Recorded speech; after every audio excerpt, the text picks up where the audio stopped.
Time now for Focus, and today's report comes from Kashmir, where Indian security forces have been continuing their crackdown on Islamist militants. On Tuesday, they killed 2 gunmen, ending a 3-day standoff on the outskirts of the regional capital, Srinagar. Kashmir is split between Indian and Pakistani rule, but both countries claim the region in its entirety. Protests against Indian rule have surged since events in July, as Camille Le Pomelac reports. An ordinary village in South Kashmir was shaken by an extraordinary event a few months ago that resonated across the state. Even the children here know what happened.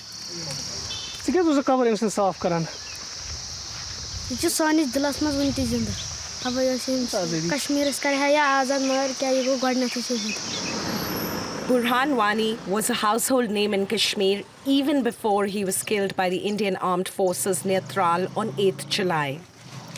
The 22-year-old militant commander had been in hiding since he was a teenager and had popularized the use of social media to advocate violent jihad against India. For India, he was public enemy number 1 and his death was widely celebrated. But one man's terrorist is another man's freedom fighter. And in Kashmir, over 20,000 people defied curfew to attend his funeral. In Tral, we met his father, Muzaffar Wani. I'm proud of my son, Burhan. He used social media to highlight the situation here in Kashmir, and by doing this, he helped inspire other people. But these people chose to become militants on their own because of the violence they have undergone. Following Burhan's death, widespread protests broke out across Kashmir, and over 100 civilians were killed by security forces, who also took heavy losses. In the capital, Srinagar, groups of youth with their faces masked often clash with the security forces, particularly on Fridays after prayer. We were able to film one such skirmish. In this neighborhood in Srinagar, a group of young men, armed with little more than stones, prepare to take on the Indian army. Their women cheer them on. Anger runs high amongst their ranks. India fires bullets at us. India blinds our children with pellets. What kind of democracy is this? This is an empty democracy. They're just fooling the world. We want freedom from India. Only freedom.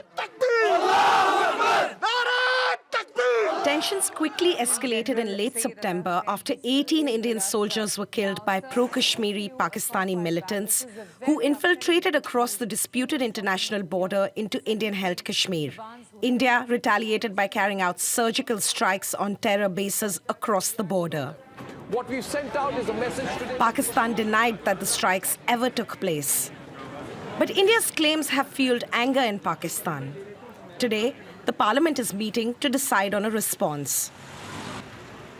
We're not scared at all. I can assure you, I'm a soldier. I am a war veteran, 1971. And I have absolutely no doubt that India is not at all in a position to do anything against Pakistan.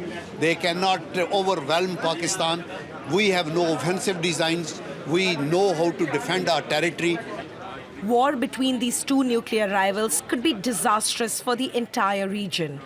Brigadier Naeem Salik, who served in Pakistan's elite strategic planning division, the agency that is in command of the nuclear arsenal, paints a dismal picture. Indians are aware that if the escalation cycle starts building up, a stage will come where Pakistan may start contemplating the use of these low-yield nuclear weapons. Ironically, the very presence of nuclear weapons is what may be preventing these two nations from going to war. Since the advent of nuclear weapons in South Asia, a major war between India and Pakistan has been more or less ruled out. If you carry out a cost-gain analysis in a nuclearized security environment, you always end up as the losers.